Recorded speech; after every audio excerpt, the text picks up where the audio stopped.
Hey, hi, hello there, and welcome to episode 9 of the GVGCast. I am, as always, your host, Ash Paulson, and I am joined by my good friends and GVG co founder, Derek Bittner, as well as our superstar art director, Daniel Alba, and we have made it to the end of the week. As always, GVGCast is the perfect way to ring in the arrival of the weekend. We're just going to kick back, talk about some games, and chill in good company.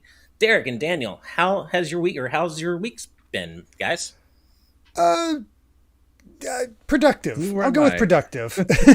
I'll take productive. Cool. How about you, Daniel? This week flew right by. I was working on a lot of different things on the side, and we've been getting things done over here, having fun. But I know Derek's been working hard on his projects right now, and I'm glad they're coming along, Derek, because I'm super excited to see what comes from this. Man, I'm so excited. I've said it a few places, but for those that aren't aware, you might notice I've had difficulty uploading videos in the same vein as John. And I do want to fix that. I want to make sure I get my output up to at least close to John's. But this SMT retrospective has taken me a long time. Man. To give perspective, it is 42 pages long, which on the best time is on average is about 3 minutes per page. That is easily over 2 hours. And I am currentently approaching the hour mark. But as I hit the hour mark, because you have extra stuff in there to make it nice and fancy and look good, I'm actually only at page 17. You got to give yourself a break, man. I mean, maybe your output isn't as frequent as John's right now, but you're working on a freaking 42-page video, man. You're good. You are good. Yeah. So just to put it out there, that's why I am like that, and I am really, really working to have it ready by the end of April. That is a major goal of mine because I don't want to take that long. I don't want to be working on this until May.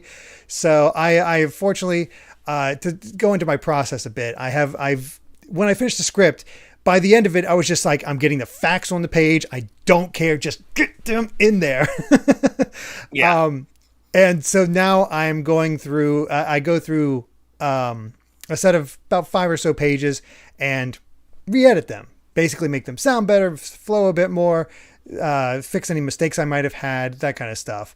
And once that's done, I then record them. A 5 minutes segment is about 15 minutes of video, but it takes me about a half hour to record because of flubs, because I'm not going to be able to perfectly read a script right off the bat.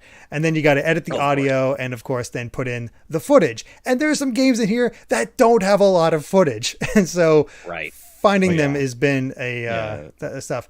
And I'm seeing Gold Member here. Does the SMT retrospective include Tokyo Mirage sessions? Yes. If you ask me about an SMT game, as long as it's not a re-release, yes, it's in there. Nice. It better be. Or a mobile game. Yeah. There's no doubt that it's going to be worth the wait. Just give yourself a break. Don't even worry about it. You're working on like I said, a 42-page video. You're killing it, man. Yeah. And as proof that you and we all are killing it, I want to congratulate both of you and the rest of our team who aren't here today on making it to 90,000. We made it to 90,000 subs, I believe, yesterday. Yeah, I think it was early yesterday. It's crazy. And or maybe a couple days ago. But and we're already at 90.2, so our growth is continuing unabated. And we're closing in, you guys. We're closing in on becoming a 6-figure channel. That's weird. Wild is that?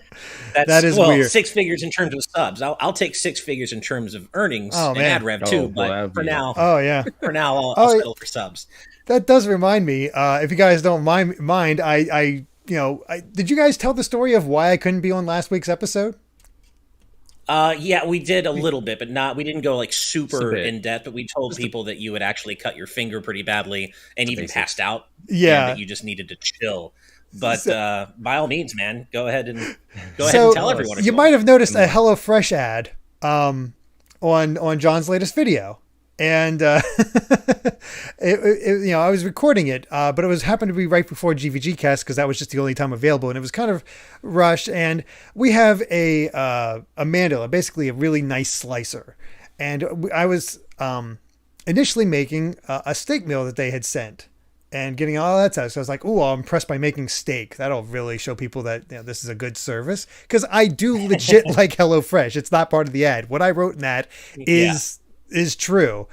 And so one of Amy's sons doesn't like skin on his potatoes. He doesn't like the skins, and one of them is like making some sort of special fry thing with it, and that made the top of it slick. I am very stubborn with a lot of things. No. And didn't put the protective glove on for the mandala, so that in case you slide into it, because it's sharp, it's super sharp. My finger it slipped as I was taking it to the next section, and I went to grab a hold of it, and that put my pinky in front and right in there. And you can, I don't know if it's easy to, I don't think you can easily see it, but you can see where the V is on the finger. Yeah, it's probably too hard. And at first it didn't seem like anything bad. It was like, oh shoot, cut myself. That sucks. I mean, running under some water, and Amy's like coming over, like, no, don't run under water. Get in there and get in the bathroom and put some pressure on it. By the way, this is not HelloFresh's fault. This is my own dumb fault. Yeah, because I saw that alpha line saying, "There goes your monetization." But yeah, apparently, I lost enough that I like passed out for like 30 seconds. Which is, man, that's wild. I'm just so glad. I've never passed out before. You and Steve, man, yeah, I've never passed out. I don't know what happened. Well, on that note, it seems like we're. Oh, go ahead, Daniel. Oh, this was like while you were recording the ad, or just yeah, your usual. I had the camera on and I was recording it. So yeah, everybody should know Derek will hurt himself for you guys. He almost turned that ad from HelloFresh to HelloFlesh. Oh, I love it. Nicely done. We should make that a Patreon perk. Post the raw, unedited footage of you almost cutting your own finger. Oh, God. Gotta love it. Yeah, but it just seems like we're in a constant like pattern of it's either you or Steve, having some sort of accident or something happening before GVGcast. And speaking of Steve, our good friend, he is not here today, as you can see. He was just really tired. He's been really overworked lately, and he's like, guys, I gotta rest. And we're like, dude, of course, rest. Yeah. He put in some work today on a video that all of you are going to be really excited to see. Yes. It's coming up. Yeah. Yes. He helped out John with something in particular that you'll be very excited about. And we are just like, dude, rest and health are the most important things here. That's how we roll here at GVG. And we're like, we'll be fine. You just go do you. Get some rest. So we're here with you. And before we get too much further in, though, we do have a sponsor for today's episode, and that is, as always, The Game Orb. The Game Orb is a YouTube channel that brings commentary and gameplay footage from the Nintendo Switch and Xbox Series X gaming systems.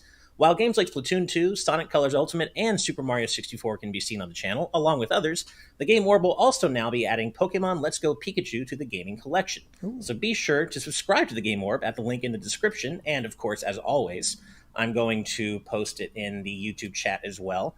But as I always say, we cannot overstate just how much the Game Orb has been supporting us from the very beginning. So please go show them some love and subscribe to their channel and check out their awesome content. Absolutely. And I just posted that in the YouTube chat, so please go do that. And in the meantime, what have I been up to this week? God, working, lots of work, chipping away at Horizon when I can. And getting ready for PAX East. PAX East is next week, you guys, and I'm going to be there already. Looking forward to meeting as many of you fine folks there as I can. And I've been invited onto 3 separate panels this year. I'm going to be on 3 different panels. Dang. That's going to be a lot of fun. How'd you manage that? I know, right? It's like people like me or something. No, my good friend Kat Bailey over at IGN invited me onto 2 panels. First, she invited me onto the Nintendo voice chat panel. Which I believe is going to be happening Friday at 1:30 p.m. Eastern. And we're going to be talking about the Wii U. It's going to be like a Wii U retrospective discussion. And then she also invited me onto the panel for her podcast with Nadia Oxford, Axe of the Blood God, where we're going to be talking about the current state of Final Fantasy. So that'll be a lot of fun. And then I'm also working with the folks at Wired Productions, who are like an indie game publisher. And they invited me on their panel as well to talk about indie games. So it'll be a lot of fun. And I'm on Thursday, the first day, and so I wanted to book this for the first day so we could get it up on the channel as soon as possible. But I've got appointments to play Shredder's Revenge and Trek to Yomi, and I'm so excited. Those are elements that I'm actually really jealous of. Like, dang you! I know, right? So yeah, one of the first things I'm doing is playing those two games, and we'll get my coverage up on the channel of those right away as soon as I'm done. Yeah, we'll get it up, and yeah, I can't wait to play both of them. Obviously, Shredder's Revenge especially. I'm not sure if you're allowed to say, but are you allowed direct feed, or is it going to be no direct feed? It's going to be B-roll. Okay, it'll be B-roll, but at least I get hands-on time with both. Okay. So no direct feed, unfortunately, but yeah, I'll take what I can get. Right? Yeah. That works. So. That's awesome. Unfortunately, I will not be here next week for the GVG cast either, as I am going to a wedding for the weekend. So I'm going to head out that Friday. So you will be Ash and Derek-less next week. Yes, I won't be on GVG cast either for obvious reasons. Run it solo. Yeah. Just me. It is the Daniel show. Exactly. We'll figure something out for that. I'm sure maybe it can be Steve, Brandon, and Daniel, possibly. That could be.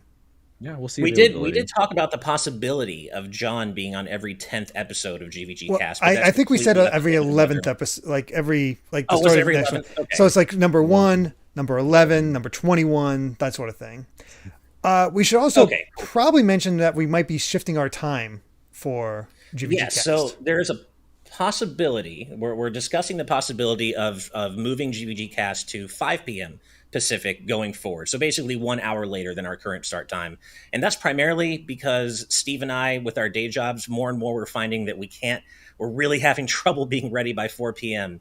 And we just need that little bit more time to finish our day job duties so we can be properly ready for GVG cast. And I think, Derek, you also mentioned that helps give you more time to put Kai to bed, right? Oh yeah. It works out for me because I don't have to rush through dinner. And I can get, we put Kai to bed around 7:30, 7:15. Mm-hmm. So get him to bed so Amy doesn't have to worry about it. Bam. It's set to go. Right. So cool. Yeah. So it's not official yet, but it is probably likely to happen. But of course, you'll see a tweet just something to keep an eye out on. Post. And we'll make sure to put a YouTube thing on there as well. Just saying, hey, it's at this time. Let you know. So. Yeah, exactly. And, I believe it was Arkwing24 who said they were able to secure a media badge for PAX East, and they're going to play TMNT as well. So congrats. That's awesome. Yeah. I'll see you there. And to those of you asking, yes, there absolutely is going to be a fan meetup. I don't know exactly when yet, but it's more than likely going to be on Saturday just to cast the widest possible net. So I know some people can't go on Thursday and Friday because of work.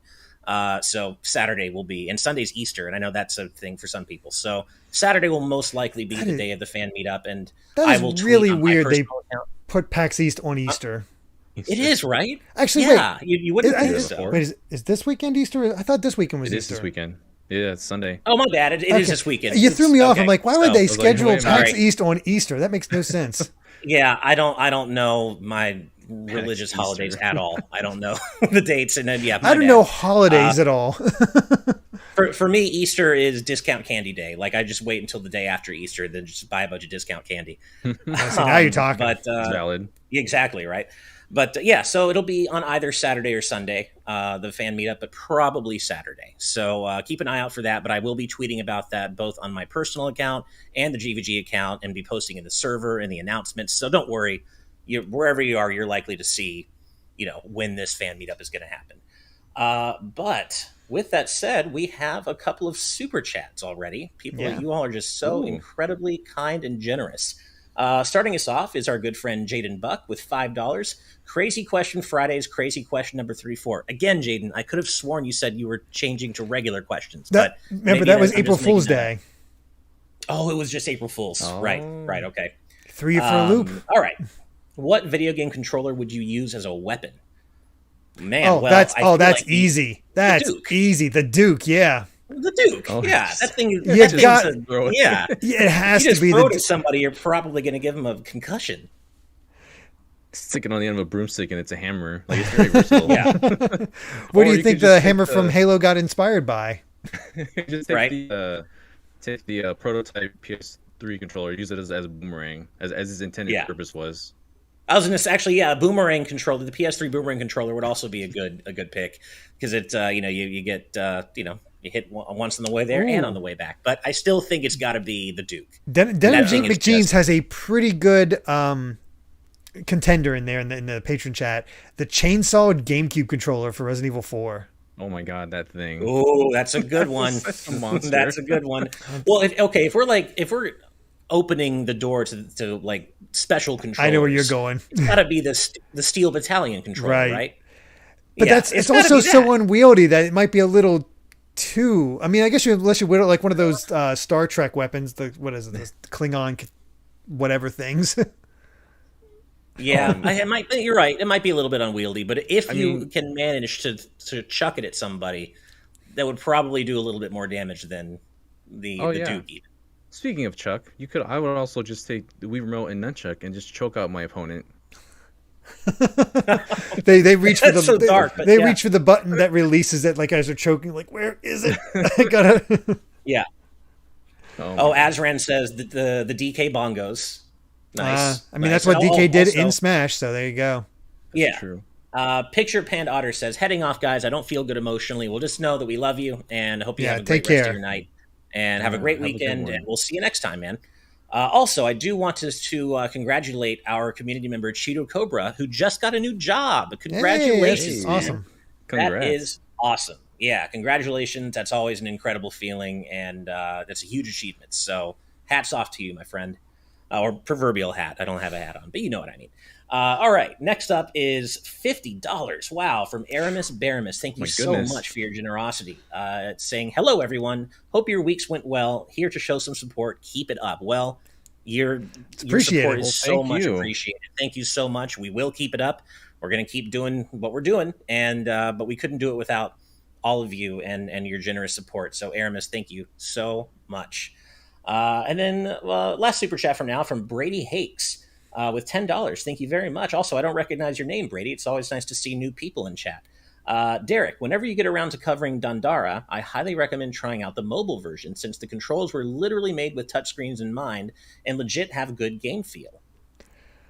Is the touchscreen available on Switch? Because I really don't like playing on mobile. I know, right? That's the thing. And I actually reviewed this game back at GX. Yeah, I remember that. Switch. Yeah, I reviewed it, and I quite liked it. It's a little bit unwieldy, and you have to kind of wrap your head around it at first, but once you get into a groove with it, it's a lot of fun, and it's very unique among Metroidvanias. Mm-hmm. So, I'm curious to see what you think about that, Derek, when you get around to playing it. Also, it's on my list. The Cowabunga Collection comes... Right. No, I didn't. That's a long list. Mm. And also, when the Cowabunga Collection comes out, I can't wait to hear your thoughts eventually on Mutant Rescue. The Ninja Turtles. I had no idea TMNT had a Metroidvania. That's amazing. It's its own little. You start off as Michelangelo, and you have to rescue the other turtles. And each turtle has one specific ability they can do that lets you traverse more of the map, essentially. So, it's a cool game. I liked it. It's a little hard, I think, but it's a cool game. I mean, there's some hard TMNT games out there. That is definitely true. Yeah. All right. Well, we do have a little bit of news to talk about this week. There hasn't been like a ton of crazy things going on, except for one thing in particular, something that is so near and dear to my heart. And you know where I'm going with this. Kingdom Hearts 4 has been announced, y'all. And in the weeks since that it's been announced, Nomura has provided some additional details about what's going on, why Sora looks the way he does, talking about Quadratum a little bit. I was right. And, yeah. No, this is funny because I actually just got to talk about Kingdom Hearts 4 for a couple hours yesterday on Axe the Blood God, the Kat and Nadia's podcast. They invited me on to talk about Kingdom Hearts 4. And one of the things that I mentioned in that discussion was I had speculated that Quadratum might similarly see the world that Sora and his friends come from as fictitious to them. And Nomura confirms that in this interview following the game's announcement, saying one of the central story ideas will be exploring how Sora's home realm is fictitious to Quadratum natives and vice versa. So this is going to be wild, you guys. And I'm just so excited that we're already here with Kingdom Hearts 4. Now, Derek, you already did a video on Kingdom Hearts 4 for us on the channel, but Daniel, I want to start with you. How are you feeling, man, about Kingdom Hearts 4 and what we've seen of it so far and the direction it's going in. I'm just surprised that we saw it as early as we did. And in retrospect, I feel like we should have expected it to show up on this event. But it wasn't until I saw that key art that had the hidden panel, and I was like, oh, all the Soras are holding their fingers up, and they're just gonna throw Kingdom Hearts 4 Sora, aren't they? With the whatever costume they have for that. But sure enough, that is just so wild to see. Just the series progressing as fast as it is now, because I mean, it doesn't feel real. The time between 2 and 3, it just doesn't feel the same. It was 13 years as between 3 and 4. Yeah, we've only had one in between game in that time, and just oh my god, it looks amazing. Like, I know we're going more towards like the realism anime style that like Final Fantasy VII Remake and like Final Fantasy 15 have been doing, but there's so much to like pull apart from this. Like, they have. Oh my god, Strelitzia is in the scene. Like, I swear, not right. You can tell who the real Kingdom Hearts fans if they knew who Strelitzia was beforehand, because she's been a character for several years now. I was aware of her. I just didn't really, to a point, I didn't know her full purpose. But yeah, right. Yeah, that's a crazy thing. Like, if you're a big Kingdom Hearts fan and you don't know about like the mobile game stories like Union Cross and Unchained Key, you need to do yourself a favor. I'm going to do a little recommendation here, because this is what was recommended to me. You have the video. And they did a very good job. We find ourselves in an... there we go. Just that summarization, right? Yeah. Yeah. I still need to watch that too. There is. Have you watched it yet? Well, did you keep up with it, Daniel, or did you just watch it? After our discussion that we'd had, I just looked it up out of curiosity, and that was one of the videos that showed up. I saw I think that was the one that I saw, and just the sheer amount of how they pretty much connect something from every single Kingdom Hearts game into the lore of the Union Cross, the whole little arc. Like, I love that. Every little thing, like, of like character origin stories and where certain things come from, and the whole process of time travel. There is certain origins in here. My jaw dropped. Like it's just a summary, and my jaw just still like, what? They did that? Like, even like, I can't wait to watch this. Little things like how Maleficent came back in Kingdom Hearts 2. It's canonically explained. Yeah. In this whole backstory. I'm just like, that's wild. Okay. Me. They explain that you get to see the origin of Marluxia and Larxene. Right. Even some there's even more about Ventus in there too as well. And you look back and you're like, how is Ventus getting more details thanks to this? And then you get it and it makes sense. But there is one character towards the end of Union Cross's story that just blew my mind. I'm like, no way. I can't wait to watch this, you guys. And Dad Alpha Lion in our patron chat says, no spoilers from me, but you'll really never look at the Dream Eaters the same again, which I don't know what that means. But that as well. I mean, as far as I'm concerned, Dream Eaters are just cute. So I can't, I need to find out what you're talking about here. But yeah, this is the one blind spot in my, I'm obsessed with Kingdom Hearts. I love the lore. Most of it anyway, but this has been, I watched back cover, but that's really all I know. That is such a small portion. It's a small piece, I know. So I need to make time to watch this video. I feel like we'll have to talk about it after you watch that, because there's a lot to take in for the lore's sake. Another thing recommended to me was like 11-hour compilation of all the cutscenes. And I got to be honest, I'm kind of tempted. Now, that does include all the Disney stuff as well, which for the most part they can skip. Honestly, there is something in there that I'm kind of jealous of. Union Cross got Wreck-It Ralph as a world. I never knew that. It did. I didn't know that until I heard about that, actually. That's not fair. That's actually a world I'd like to see in Kingdom Hearts 4, to be honest. Good integration to the story in the same way Tron. Yeah, with the whole glitchiness of things. Yeah, I won't explain why, but it does integrate well as far as the story. Like they've been better at that in recent Kingdom Hearts games. But there's. We've gone on to the whole. We're talking more about Union Cross's story than Kingdom Hearts 4, but it's so important now. It is. We want to, because Strelitzia is there. Yeah. Well, and so much of Kingdom Hearts 3 was, and that was one of my criticisms of it. So much of Kingdom Hearts 3 was just set up for other games in the future, with the black box, the mysterious box, and Maleficent and Pete going after that, and they don't even find it, and then it's like, so much of Kingdom Hearts 3 is set up for future games, and now we're finally kind of getting closer to those future games and getting some more context. And yeah, I certainly know who Strelitzia is because I've done targeted research on certain elements of the Union Cross lore, but I don't know the whole story. And I need to, like, I know, for example, as well, that a secret message that Nomura had hidden in the Kingdom Hearts 4 announcement was recently decoded by a fan, and apparently it reveals that the narrator of both the Kingdom Hearts 4 and Missing Link trailers is a character named Sigurd, who I don't know anything about yet. I don't know why that's... Wait, I have no idea why that's relevant. Should I know that one? Sigurd was mentioned very briefly in that video, Derek. Very briefly. Hold on. I'm going to look that up real quick. I don't even know why he's relevant or they are relevant, but I'm looking forward to finding out. Do you remember somebody that gave back a character's hat? Oh, that was Sigurd. Oh, I didn't realize they were hooded at the time. They have, you can't see their face, but yeah. Oh my God, you gotta be kidding me with this connections. That is ridiculous. I can't wait to watch this video. You really.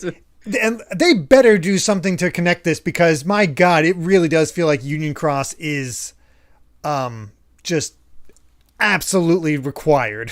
It's become one of the most important lore dumps that you need to be familiar with going into 4, I think.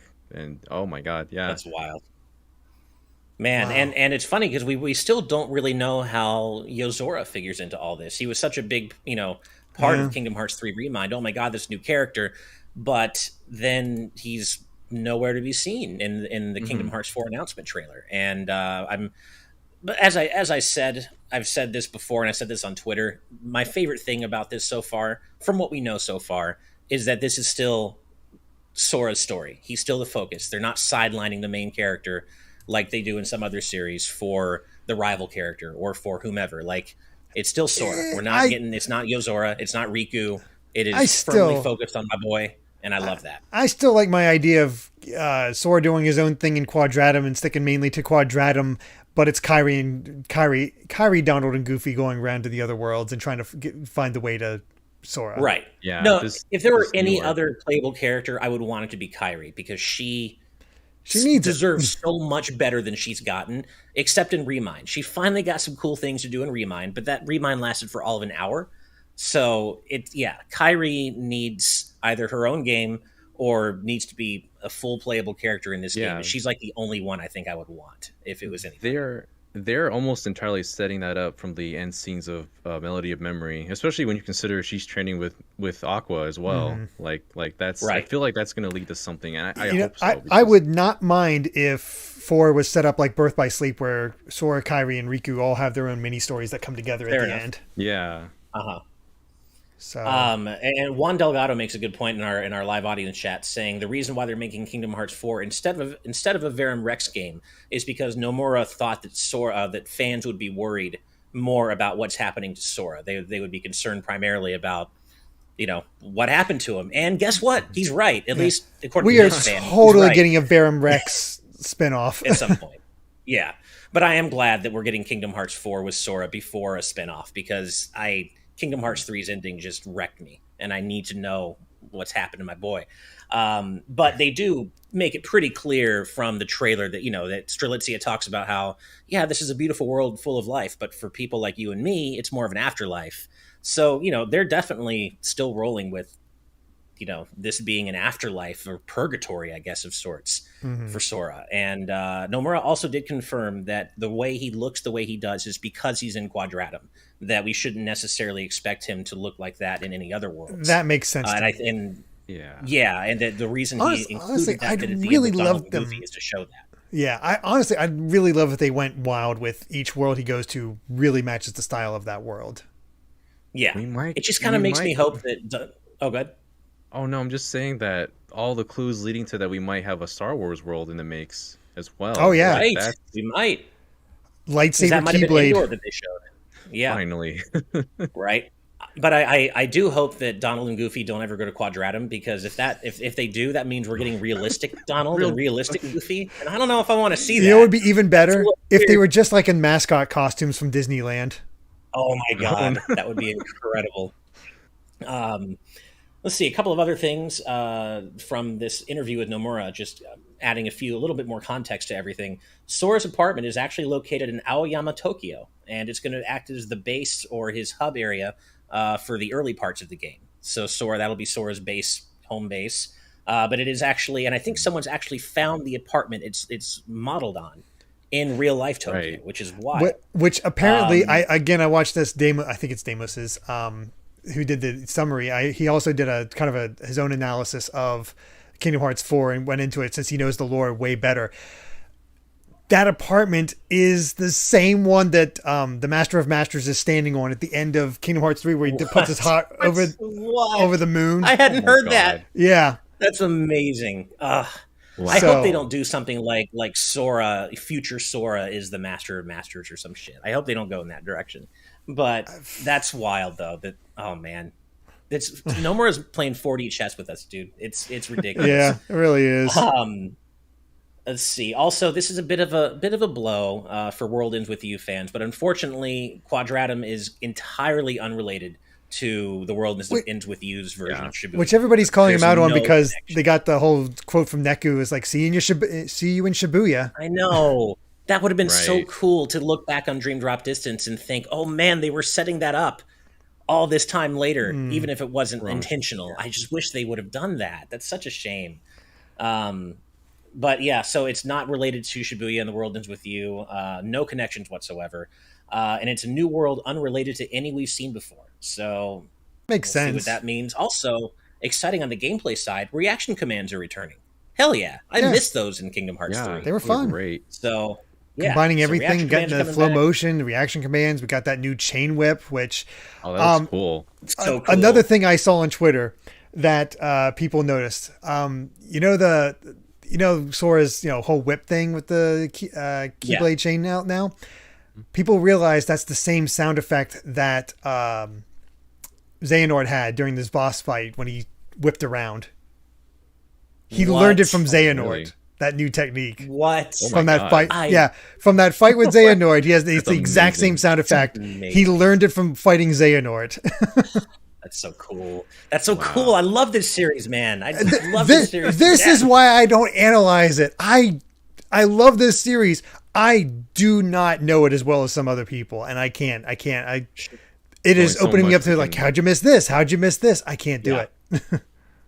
Oh God, I just love this series so much. Unfortunately, I don't. It is in very early development. I don't think we should expect this until maybe 2024 at the earliest, maybe. I said 2023 because they were showing it, but I was like hopeful, but I'm probably wrong, but I'm hopeful. I guess it kind of depends on how much asset reuse they're able to do from Kingdom Hearts 3, and B, if they are able, from what I understand, what we saw is running on Unreal Engine 4, but they're shifting development to Unreal Engine 5. And I hear it's actually relatively easy to shift from 4 to 5. That's what I've heard as well. Where I'm not a developer, I don't know if that's true, but that's what I've heard. So I guess depending on those two factors, maybe it'll cruise through development faster than we think.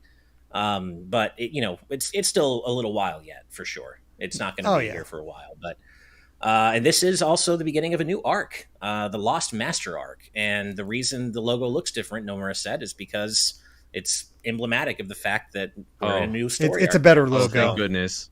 The first logo. I think the only one that was super readable was like the first game because it wasn't a pile of strokes and gradients just covering up in a mess. Like this one, you can actually read the letters. I think all they would do was probably just add some color to 4 because I see some people thinking it says Kingdom Hearts 3. So if you just add maybe like a red tint to it or something, then you can not be completely monochrome. But that's my designer talking. So. Nice. Although notably, they did keep the same font for Missing Link, which, dang it, another mobile game. Another one. Go again. Which, okay. It'll probably end up being really important to the lore. Oh, it definitely will be. Yeah, it will, absolutely. That game at least looks the most Kingdom Hearts of any mobile game that we've seen so far. True.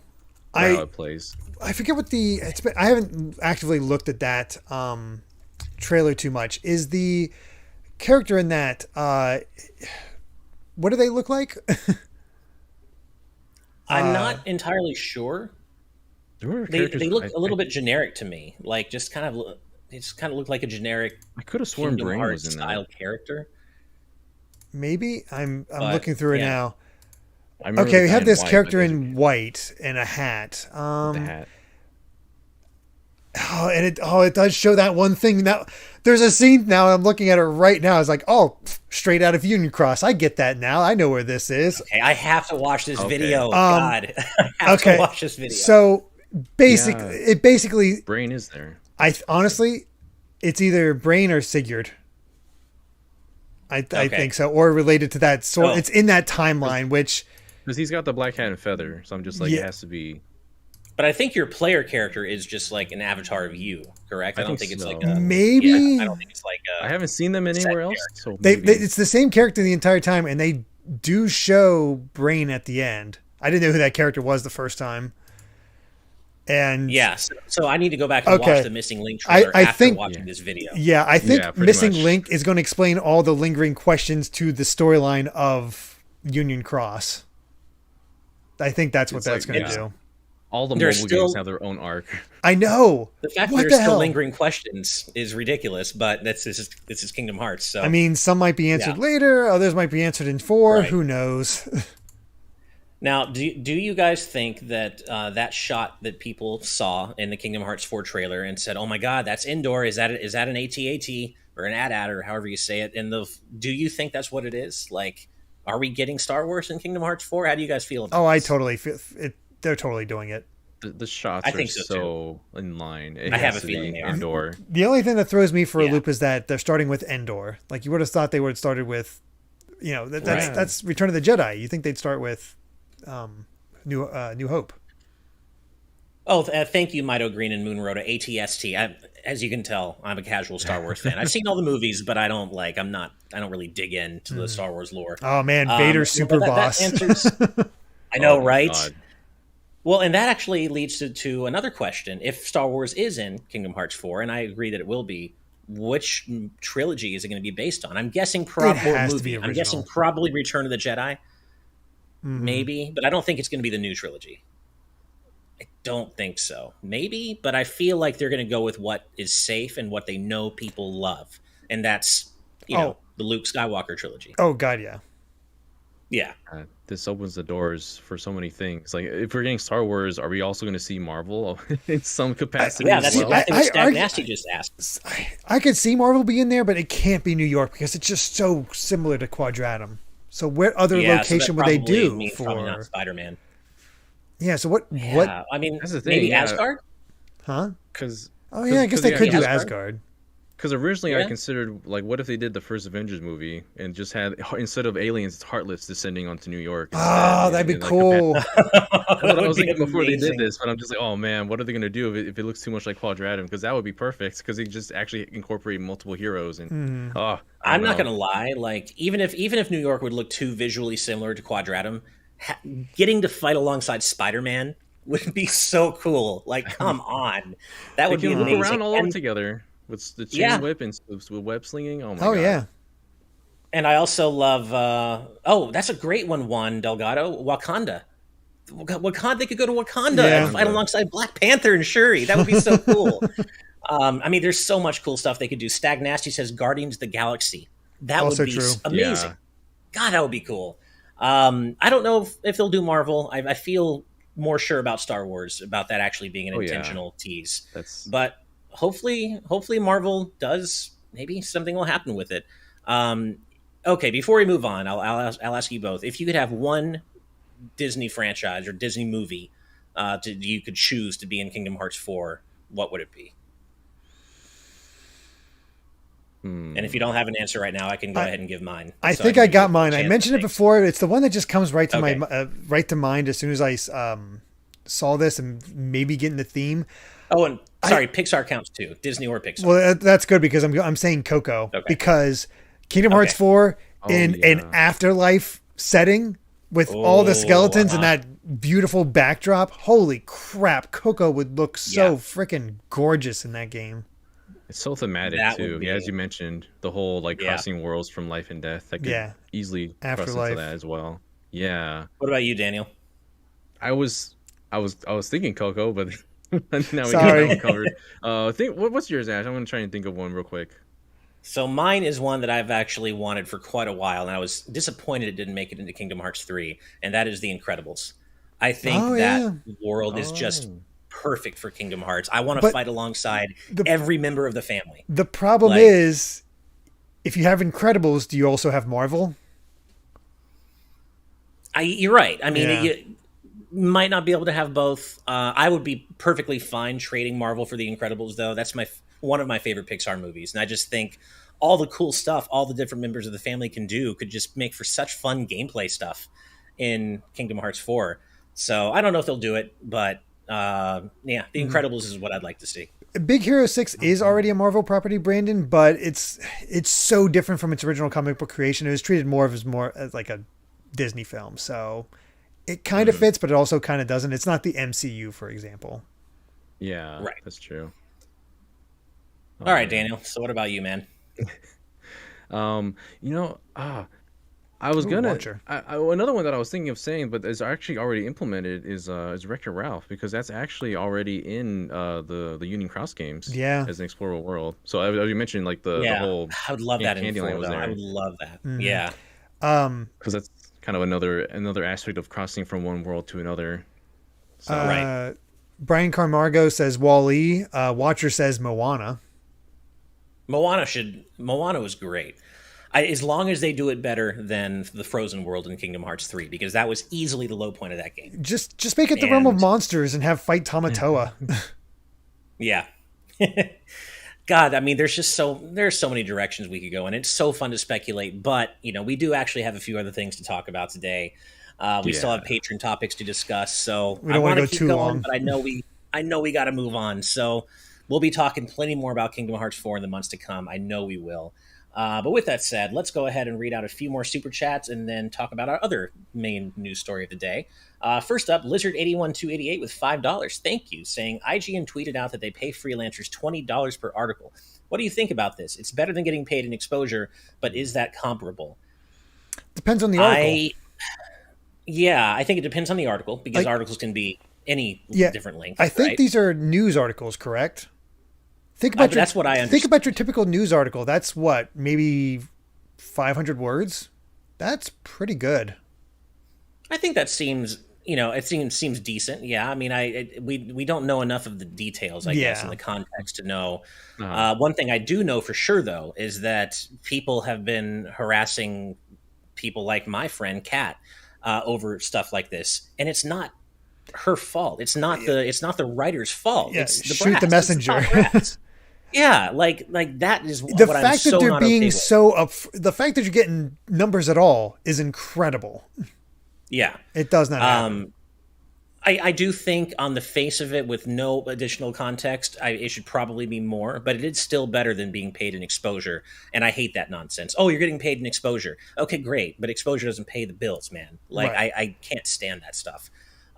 It probably should be more per article, but without having the full context of everything, I can't really say for sure. I mean, I don't All I know know how for much. sure is stop harassing people. Yeah. God. Without the context, but harassing. I could maybe say, hey, this bit of news, because I just think back to my news updates on GX. That took me, 15 minutes to pop out at most. It's just like, here's the news. Yeah. All right, let me recontextualize and get that out there. Bam. $20 for an hour of work? That's good pay. Yeah, it is. So, it's hard to say from the outside looking in what the right price point is, but it's just people just got to stop harassing the rank and file journalists over what they see as unfair pricing. It's not their fault. This comes from the top. So Yeah. it is what it is. But it's an interesting topic. Thank you, Lizard, for that. yeah, thank you. Next up is Scare the Dragon with $2. Thank you. Oh, are you Sonic and Mega Man 531? Because you have a classic matchup for us. It must Solaris be. from Sonic 06 versus the Time Eater from Sonic Generations. You choose. I'm going with Solaris. The Time Eater is kind of a lame villain, personally. I mean, I don't know which one is actually stronger, but I mean, Solaris feel like causes the Time Eater- apocalypse, so. But Yeah. Time Eater caused the apocalypse. I don't know. they both Like, for they like both 2 time cause periods? apocalypses. Yeah. Yeah, they're probably pretty comparable in terms of raw power, but I just think I'm biased towards Solaris, even though Sonic 06 is obviously the worst game. Solaris looks cooler. It's got a cooler theme song. It's a cooler fight. I was really as much as I love Generations, I was really let down by the final battle. I'm so upset that thing kept me from my platinum. I just couldn't do it.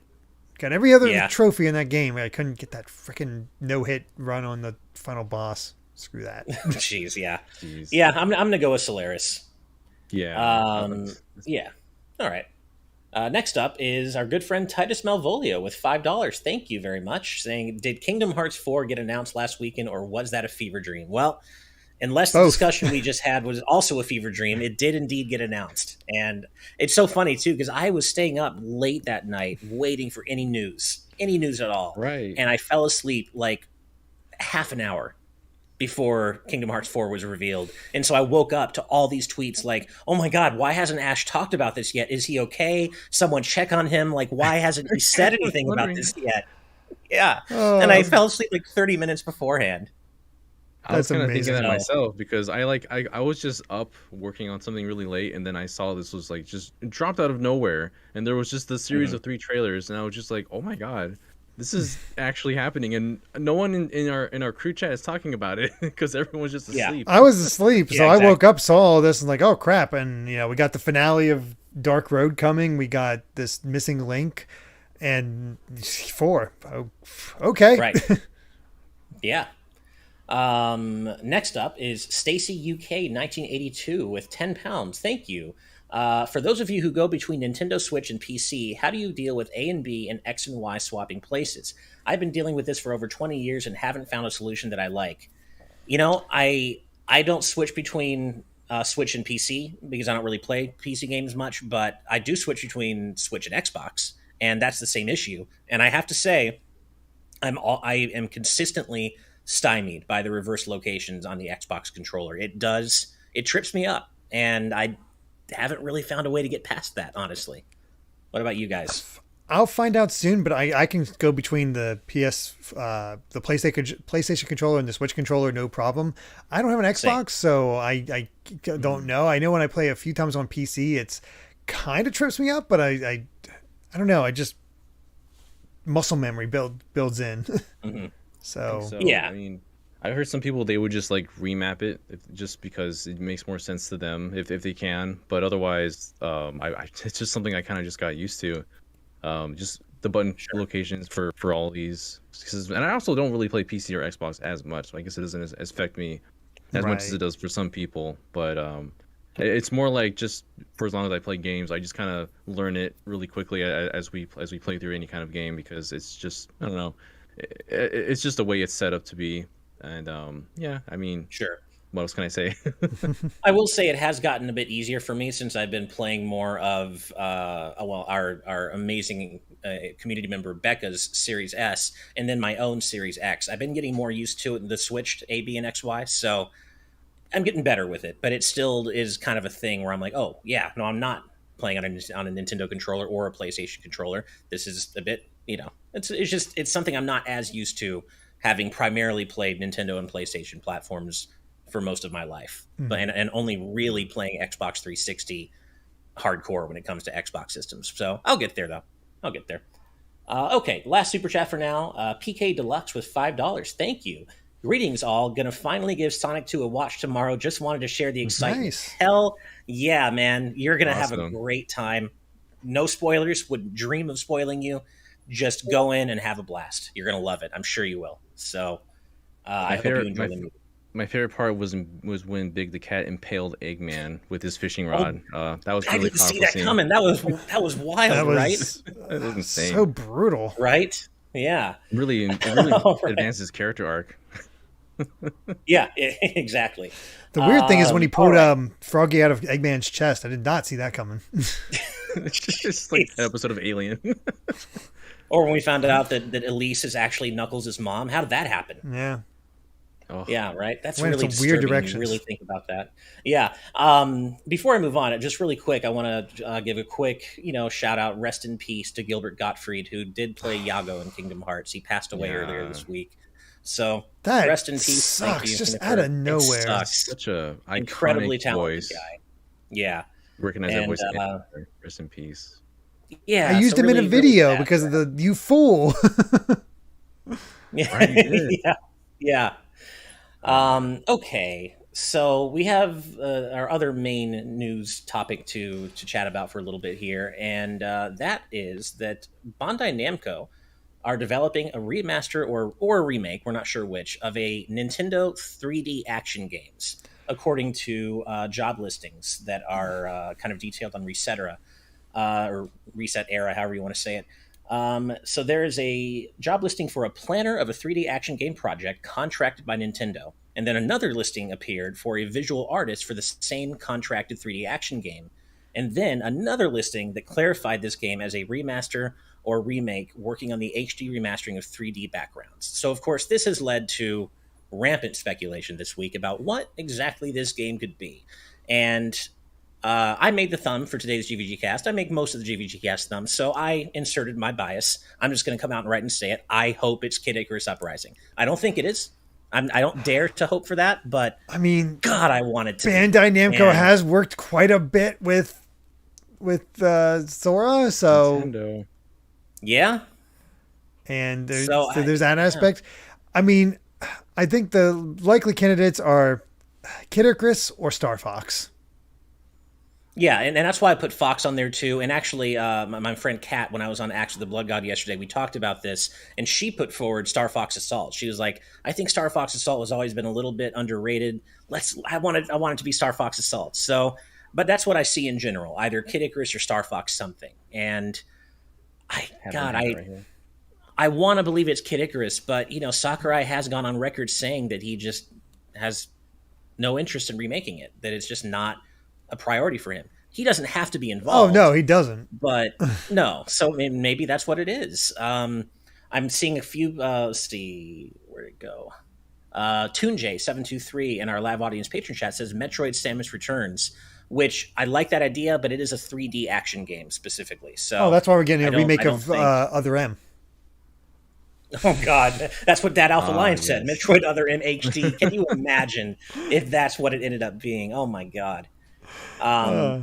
Yeah. So that's I keep seeing Star Fox and Kid Icarus mostly in both our chat and just around the internet.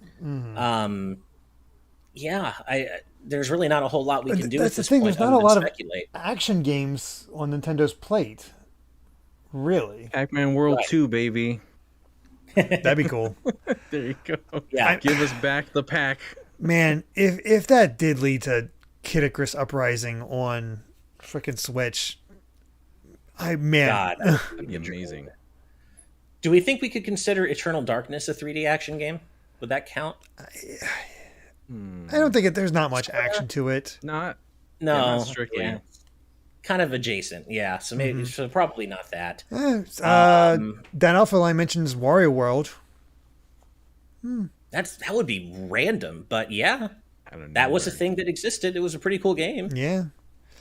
Ooh, Sin and So yeah, it could Punishment. be That'd that. be something. Sin and Punishment could maybe count. Yeah, I think that would count. I don't know if I think of. Or it's, Uh, I just think it's more on-rail shooter, honestly. Yeah. But you could probably.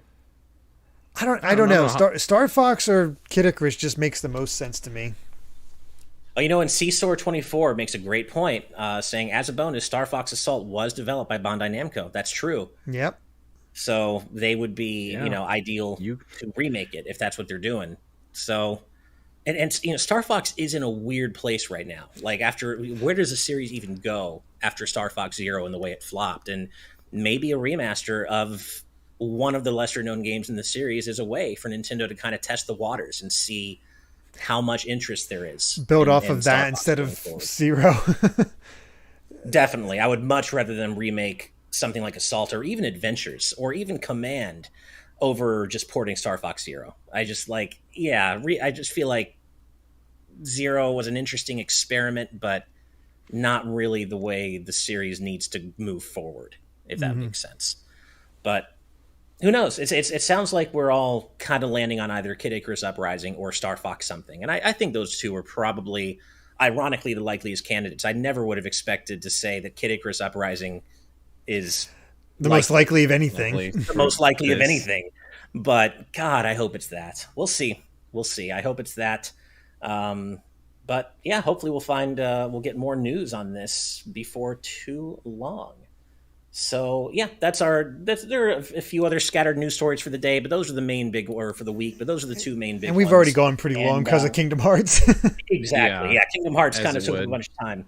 So with that said, then let's go ahead and move on to our Patreon topic segment of the show, where, as you know, our wonderful patrons at the producer tier and above suggest topics for us to discuss or questions for us to answer every week. And we've picked our topics this week. So, Daniel, why don't you go ahead and get us started, man? Oh, sure. All right. So mine comes from Noah the Artist asking, what is your or one of your favorite video games of all time, whether it's top 5, 10, 25, etc., from a genre or genres that you don't like, or is in a setting that has, or is in a setting or has mechanics or a premise that you generally don't like? So for me, Good question. one of the things that comes up immediately is just Metroid Prime, because I'm not really a Hmm. first-person shooter kind of person. Like I would have never like even back then, who would have thought that setting this 2D action side scroller would become that would define Metroidvanias partially Hmm. would just work as a first-person shooter. And I remember I really wanted to get into a Metroid game after playing. I was just seeing Samus in different games and playing her as in Super Smash Brothers, and I'm just like, what's the most successful one for me right now? None of them came out on the N64. She was only on on the in Super Smash Brothers. So the Hmm. GameCube was the platform that I chose, and Metroid Prime was the one. I remember I got a special edition. It was like the Platinum GameCube that came with Metroid Prime as well. So because my other system was like dying on me for one reason or another. So I got into that, and yeah, it was very scary. The first area in the Frigate Orpheon, like I hadn't Oh played yeah. anything to that kind of genre before. Like it's not scary to today's standards, but it was the scariest thing I'd played up to that point. And so once I finally fought through that, and you land on Talon 4, I was like, this is actually pretty interesting, and I got more into it as time went on, and became one of my favorite games ever. Like one of the most well-made games, I think. Even to this day, it holds up so well. But yeah, that's mine. Mhm. Gotcha. Okay, that's a good one. What about you, Derek? Yeah, the problem is I kind of like most genres, and so I'm like, Hmm. this is kind of tricky for me. I wouldn't, I don't know if it's super high up there, but a game I always think of when I think genres I'm not typically into, but really enjoyed, SSX Tricky. I love this game. Oh, nice. It Oh is. yeah. Cool. I don't play sports games. I only played a Hmm. little bit of Tony Hawk and whatnot, but I got my PS2 when it launched, and there wasn't a lot of offerings there, but one of the ones I picked up was SSX. Played it, loved it, was totally Nice. into it, and of course picked up Tricky, which was even better. Never went beyond that for whatever reason. I never got played SSX3, but because there's just so much else to play, I think at that point. But Tricky, Yeah. Mhm. oh man, I played the hell out of that. I think I logged everything in that Yeah. game just because it was just so fun. I love the original SSX. That was a great game. I didn't play the newer one, like the reimagined Yeah, I haven't SSX from either. like several years ago, but I love the Mhm. original. That was a great game. Well, I never owned Tricky, but I would that was like the thing that my friends and I would play nonstop when it first came out, and I love that as well. That's a good choice. Hmm. hmm hmm I have a couple of answers. One that longtime viewers of GX and such may already know about, and then one maybe they don't know about. So the first one I'll say is I agree with Daniel. I'm not much of a first person shooter guy, and I'm also not really into stealth games. Those are two of my least favorite things: first person shooting and stealth. Most of the time, don't do it for me. And I also missed out on the Deus Ex series in general because I'm not a big PC gamer. But Deus Ex Human Revolution is one of my favorite games of all time. And yeah, it's a first person game. It's first person shooter, sneaking, stealth based, but for whatever reason, I got so pulled into that game's lore and the world, and it was one of the few games that I got every achievement in. I couldn't put it down, and I gelled, I guess, with the stealth mechanics, and it worked for me. So yeah, Deus Ex Human Revolution, I can't praise highly enough, and it shouldn't work for me. It combines two of my least favorite things in gaming, but it works somehow. But I think some of that is due just to the enormous strength of its characters and story and world, so I'm sure that helps. But my other answer for this is I'm not big into strategy RPGs, strategy games in general, tactical RPGs. And Final Fantasy Tactics would be the easy answer because I do love that game. But I want to shout out Front Mission 3. Front Mission 3 is The game's one of hard my though. It is hard, but I can make it at a certain point, but man, it would kick my ass eventually. Oh, it's hard. It's hard, but I persevered, and I love that game so much that I played through both stories in full and like put in like 90 hours into that game or something. It's got 2 full-length campaigns that let you see the same conflict from different sides of the war. And I just love that game to death, and it's one of my favorite games on the PS1. But normally I'm not a big strategy RPG/tactics guy, so Ash, I cannot recommend Valkyria Chronicles to you enough. Oh yes, You like your anime power friendship stuff? Oh yeah, that's fantastic. The thing about Valkyria Chronicles, unfortunately for me, is that back during my Udon days, when I was Udon senior editor, I was tasked with doing all 3 art books. So and those art books basically go through the entire story of every game. So I already kind of know everything that happens in the first 3 games. So it wouldn't be quite as interesting. Play 4. I mean, it's you can start with 4 quite easily. So that's true. I could just start with 4. I didn't do any art book for that. So yeah, maybe I will. All right. Well, thank you for that question, Nova. And Derek, you wanna tell us what your topic is for the week? Sure. My topic comes from Alpha Lion, who says, I asked this question on the Discord and got a ton of interesting and varied responses. What are your favorite games that have the word 0 in the title? This can include the word 0 or the number 0, and can include the Japanese names of those games. I thought this was fun. That's a good one. Yeah. Nice. So I looked through my collection and like what can like standouts for what I could pick. And it's kind of super obvious, but it's definitely my favorite of this grouping. Metroid Zero Mission. It's great. Oh, good one. I was going to bring that up. Yeah. I'm not surprised at all. Metroid Zero Mission is great. But I have others on here, but I want to hear yours first, and we can go over those. Because it's amazing how much Zero shows up. Yeah. Right. Well, I mean, I'm just going to get my obvious one out of the way first. I mean, everyone knows I'm going to say Mega Man Zero, specifically Mega Man 03 and 04. Those are my 2 favorite games in that franchise. So that's obvious. But Danny, you go ahead, man. My actual favorite one would probably have to be Zero Escape. 9 hours, 9 persons, 9 doors. Nice. That's on here. Yeah. Ooh. But yeah, were we going in a circle just talking about them, or we just just talk. I'm just going to read off a list of the games I have that involve Zero that can make us go, all right. There's a couple I had here too, but that's the first one that came to my mind. Mm-hmm. I wouldn't call it great, but there's Resident Evil Zero. There's the super obvious one, F-Zero. That's so funny. I didn't even think about F-Zero. Yeah, oh my God. F-Zero. That's so funny. Here's F-Zero, another one for you, Ash. Blaster Master Zero. I did actually think of that one, and I was going to mention Blaster Master Zero too. And like Horizon Zero Dawn. Yes. Is another one. Horizon Zero. How did I not think of Zero Dawn? Horizon Zero Dawn. That's easily on my list. That's funny. Katana Zero.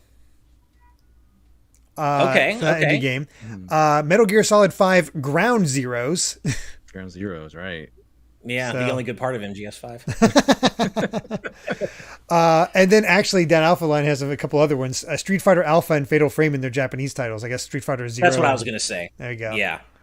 And we already talked about Star Fox Zero earlier. Yeah, that is true. I didn't include that because that was just that's probably the first one that came to a lot of people's mind. But yeah, I was going to mention Street Fighter Zero / Alpha, specifically Alpha 2 and 3 or 0, 2, and 3 because they're such amazing games. And Project Zero, Fatal Frame. I adore that series, so that's certainly on my list. Oh, here you go, Sonic Riders Zero Gravity. Oh God! Also, I missed it earlier, but somebody mentioned Kingdom Hearts 0.2. If you know what, if numerals count, then fair enough. I'll add that. 0.2 is great. Aqua's game in there, yeah. And there was one more I was going to mention. What was it though? I can't. Oh yeah, Final Fantasy Type 0. I didn't play that, but I didn't hear it was particularly. I didn't hear. I played it. It's like I saw a chocobo bleeding out. I'm like, I think I'm good. Yeah. I was gonna say, that's a good one, Cheeto Cobra. GoldenEye 007. You know what? I'll count it. Yes, it's in there. Sure. 2 zeros in there, kinda, sorta. Hey, you know what? I'd rather count that than Perfect Dark Zero because that game was ass. Yeah. So I'd rather push through GoldenEye 007. Good old yeah. Bomberman Act Zero, everyone's Bomberman favorite Act Bomberman Zero, game. There you go. Yakuza 0. Oh, Yakuza 0, right, which I haven't played, but I've heard is amazing. Mm-hmm. And the one I was going to bring up also was Zero Wing, because it's just so culturally relevant to gaming. You know, all your things belong to us. You can't not talk about Zero Wing when that comes up. Jason makes a good point. Mega Man 10 has a 0. I guess technically, yeah. Yeah. I think that's pushing it a little bit, but either way, it totally is. It's just funny to see how realize how many games have 0 in the title. Yeah, and I'm not, obviously this doesn't belong anywhere close to a best of list in terms of games with 0 in the title, but we do have to at least acknowledge the total wet fart that was Bomberman Act 0. I mean, yeah, Daniel said it that earlier. Was a and thing. Yeah. Oh, did you mention? I missed it. My bad. That's a great question, though. Yeah. All right, Ash, what's yours? All right. So mine this week comes from Andy Chung, aka Dark B Andy, asking, what are your guys' thoughts on time travel implemented to the gameplay or story of video games? I'm curious to know Ash's take on this because he has both games he loves and hates that has time travel, Chrono Trigger and The Third Birthday. So it's funny. I picked this topic before I realized, Andy, that you even name dropped me specifically. I picked it because I wanted to talk about time travel in games and how, it's a big topic for me. I've mentioned before, I love time travel as a plot mechanic in general. When it's done well, there are very few things that are more interesting and just arresting to me than the concept of time travel in fiction. And we've seen, as you said, Andy, we've seen video games handle it on both sides of the extreme. A game like Chrono Trigger handles time travel incredibly well, and it did so way back in 1994. It's amazing. But then you have a game like The Third Birthday, which just, it's so bad, it's just comical about how badly it's handled. And I feel like most games don't do it as well as Chrono Trigger did so many years ago. I'm thinking of other games like Final Fantasy 13-2. I love that game, but the way time travel was handled was just so amateurish. Basically, everything in that game that didn't make sense, they would explain it away with, "Oh, it's a paradox. Oh, paradox. Come on, you got to do better than that. That's just ridiculous." And also, I hate to say it, and we talked about Kingdom Hearts 4 a lot today, but I love time travel as a concept, but I don't think Kingdom Hearts has handled it particularly well. And I think the point at which time travel was introduced into the lore in Dream Drop Distance is kind of where, I'm not going to say it jumped the shark, but it definitely added an element that I don't think was really necessary for Kingdom Hearts. And I don't think the time travel has been done particularly well. Daniel, would you say Union Cross handles time travel better? Oh my God, I'm so glad they had to actually keep tally of these different aspects of what's happening between these places they're time traveling between, or else I would have lost track of what's going on. That's my summary of it. That's my review. I'm glad they kept tally for me. Yeah. Yeah. Man, I've not played Neo the World Ends with You. Would you say, I know time travel's in that because of it's a character's ability, but would you say it's handled well, Daniel? Oh, that's right. You know what? I enjoyed how it implemented it in the beginning, but there are certain parts of the story in which you have to use this mechanic over and over, and you're just like, let the day end, please progress, because you have to keep going back and fixing things so that things come out the way you want them to. It's kind of important to the plot later in the story, but there are some parts where it just kind of overstayed its welcome. Honestly, I think there are other ways that could have had Ringo could have a different ability, but it was okay. It wasn't bad. It was serviceable the way they did time travel with that game. Yeah, and I'm. Oh, go ahead, Derek. I'm seeing Master of Hamsters and Star Diamond mentioned Radiant Historia, which is on my list. I do want to play that. That's a good one. That's a really good example of time travel being done very well. I would also argue Dragon Quest XI does it incredibly well. I love the way time travel is handled in that game. I wouldn't dream of spoiling it. Yeah, I wouldn't have mentioned that because it does. Yeah. Yes, it does well, but subtitle. It's in the subtitle, though. Like you kind of got, I don't know. I feel like Eh, I get that from this Echoes of an Elusive Age, timey wimey stuff. I don't know. I feel like that okay. counts, but yeah. I'm just extra sensitive since Amy still playing it. Oh, Oh, fair enough, fair enough. Well, I gotcha. won't go into any Yeah, context or definitely, anything. Don't worry. definitely no context. No, no, no, no. Also, it's a common one, but it's got to be said. Ocarina of Time. It's basic Ocarina of in the way it Time. handles it, but it does it well. I mean, and the It's way it Majora's ended Mask off with, does it other than better. the Link dies timeline, but I mean, the way Mhm. there's consequences. Yeah. I enjoy Majora's Mask handling of time travel, honestly, Mhm. just because it's more mechanically integrated with the story, like Mm. Oh, constantly. that's Rather true. than That's a good one. Yeah, I mean, yeah, Majora's and Mask handles it in a completely different way. Yeah. would you count Xenoblade Chronicles and Shulk's Foresight as time travel mechanic in a game? Just being able to see the Hmm. future and it's not exactly Kinda. traveling. It's just No, kind because of you're experiencing. changing the timeline. You're not Oh, traveling okay. to different parts in it. I personally Oh, wouldn't okay. count that. I don't think. Okay. Yeah, that wasn't The only other that wasn't one that I want to mention. Oh, go ahead.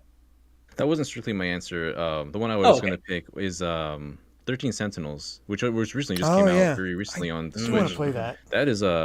That is a crazily narrated like with multi perspectives as far as time travel goes. It's so insane how you can go to any part, like you can pick someone's story and go to the end of their line, and then you kind of have to jump to somebody else's to unlock more of the story from that. And it's wild how they implement time travel in the story, because like no matter what story you pick to go through, you feel like you're not really missing out on anything as you go to the other That's cool. stories.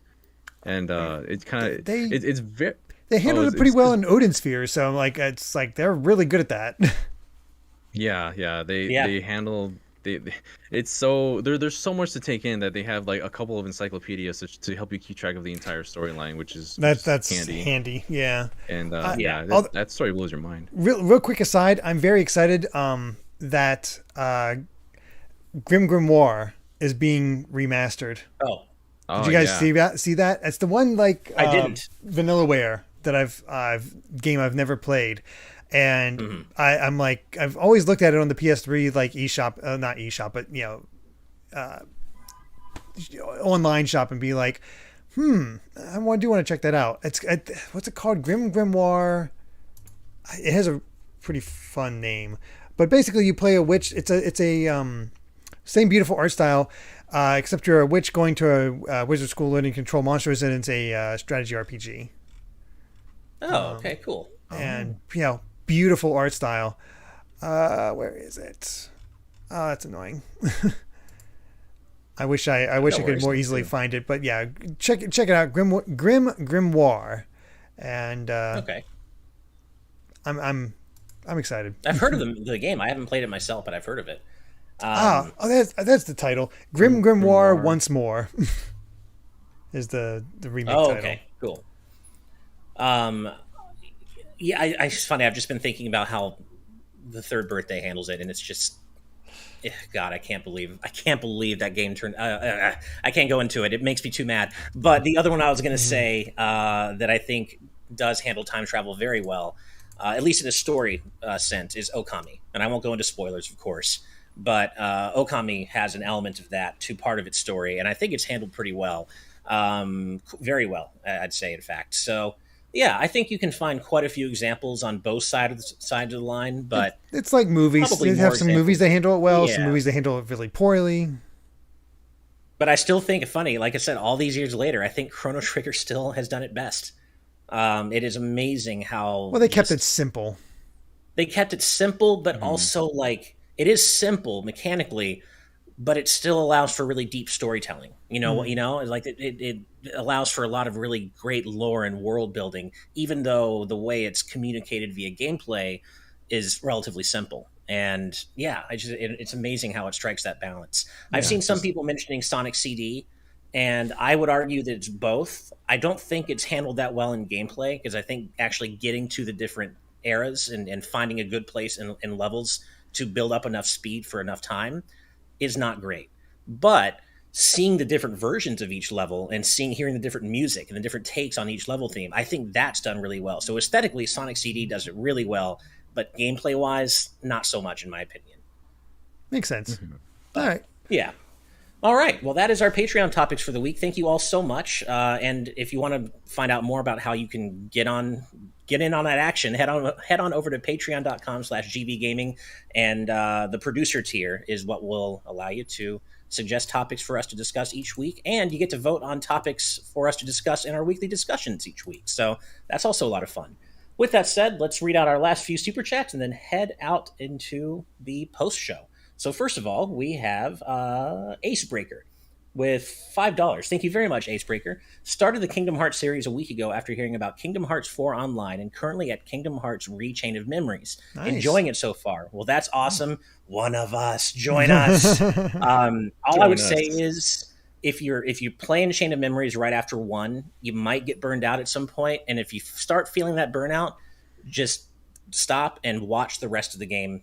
Just watch the cutscenes and move straight on to Kingdom Hearts 2 or 358 over 2 days. Like there's burnout that can happen if you go right from 1 to Chain of Memories, just speaking from personal experience. But I'm so glad you're enjoying the series and having a good time. Next up is Jacob Tucker with $5. Thank you. If Kingdom Hearts 4 has Wakanda, please let Arif Zahir voice Black Panther. He does a flawless Chadwick Boseman impression. I hope I said that name right. I've never heard of Arif Zahir, but sure, I'll take your word for it. Yeah. Although I don't know if they'd want to lean into a Chadwick Boseman impression. I don't even know if that would be respectful. I don't know. Maybe they should do their own version of Black Panther. I mean, in the what if they had a lot of sound alikes for the characters? So maybe. Right. Yeah. All right. Well, then, Bongo Lover's back. It's been so long. I was wondering what happened to you. I'm so glad you're back. Hey. Bongo Lover with $5 Canadian. Thank you so much. My favorite part of the Sonic movie was when Bongo threw a bucket of Danimals on Eggman.